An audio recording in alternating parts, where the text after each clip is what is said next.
আজকের এই ভিডিওতে আমরা আলোচনা করব জনপ্রিয় মুভি বো বলাইয়া ৩ নিয়ে। এই মুভি আপনাদের হাসি এবং ভয় দুটোই উপহার দেবে। গল্পটি শুরু হচ্ছে 1824 সালে, যেখানে একটি অভিশপ্ত ইতিহাস আজও প্রাসাদের প্রতিটি কোণায় গুঞ্জরিত হয়। 1824 সালে মঞ্জুলিকা নামের এক শক্তিশালী আত্মাকে জীবন্ত পুড়িয়ে মারা হয় এক মহারাজার আদেশে। তবে মৃত্যু তাকে থামাতে পারেনি। প্রতিশোধপরায়ণ মঞ্জুলিকা ফিরে আসে এবং প্রাসাদকে অভিশপ্ত করে তোলে। এই প্রাসাদ এখন ভুতুড়ে হয়ে উঠেছে, যেখানে সাহস করে কেউ পা রাখে না। গ্রামের মানুষদের মতে মঞ্জুলিকার অভিশাপ আজও প্রাসাদের প্রতিটি দেয়ালে গাঁথা রয়ে গেছে।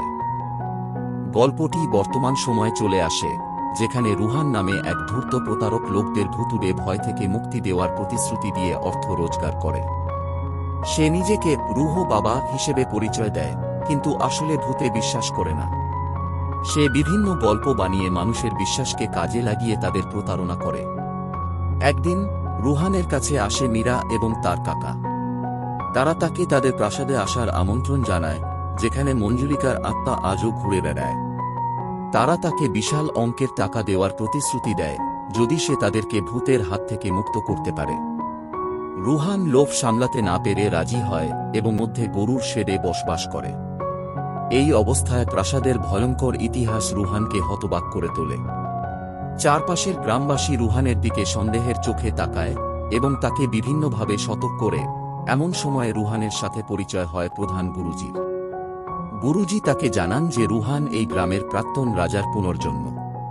সেই রাজা মঞ্জুলিকার দ্বারা নিহত হয়েছিলেন এবং সেই কারণেই মঞ্জুলিকা তার প্রতিশোধের আগুন নিয়ে এই প্রাসাদকে অভিশপ্ত করে রাখে। এই তথ্য রুহানকে ভয় এবং কৌতূহলে ফেলে দেয়। এই প্রাসাদ ও গ্রামে প্রতি বছর এক বিশেষ প্রথা পালন করা হয়। গ্রামবাসীরা মঞ্জুলিকার মূর্তি পোড়ায়, যাতে তার প্রেতাত্মা শান্ত থাকে। এই প্রথা তাদের কাছে অত্যন্ত ভীতিকর এবং রহস্যময়। তবে এই বছর এই প্রথায় নতুন এক মোড় আসে। এই সময়ে প্রাসাদে আসেন মল্লিকা নামে এক রহস্যময়ী মহিলা।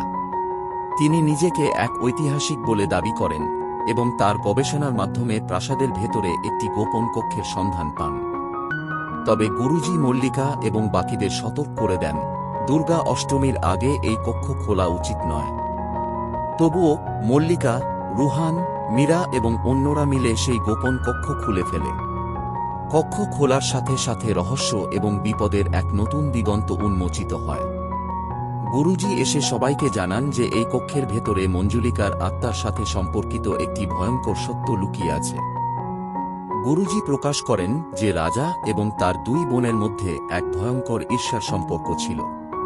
তাদের মধ্যে একজন ছিলেন মঞ্জুলিকা, যিনি হিংসাপূর্ণ মনোভাব নিয়ে তার ভাইয়ের প্রতি প্রতিশোধ নিতে ফিরে এসেছেন। এই গোপন তথ্যটি রুহান ও বাকিদের আতঙ্কিত করে তোলে এবং তাদের সামনে এক নতুন বিপদের ইঙ্গিত দেয়। শেষ পর্যন্ত বোঝা যায়, মঞ্জুলিকার আত্মা এখনও প্রতিশোধের অপেক্ষায় রয়েছে এবং সে তার অভিশাপের প্রভাব ছড়িয়ে দিতে চায়। রুহান ও তার বন্ধুরা এক ভয়ঙ্কর পরিস্থিতির মুখোমুখি হয়। তাদের সামনে এখন চূড়ান্ত পরীক্ষা শুরু হচ্ছে। বো বলাইয়া ৩ মুভির এই কাহিনী একদিকে হাসি এবং মজার মুহূর্তগুলো নিয়ে আসে, অন্যদিকে গভীর ভয় এবং রহস্যে ভরা প্রাসাদকে সবার সামনে তুলে ধরে।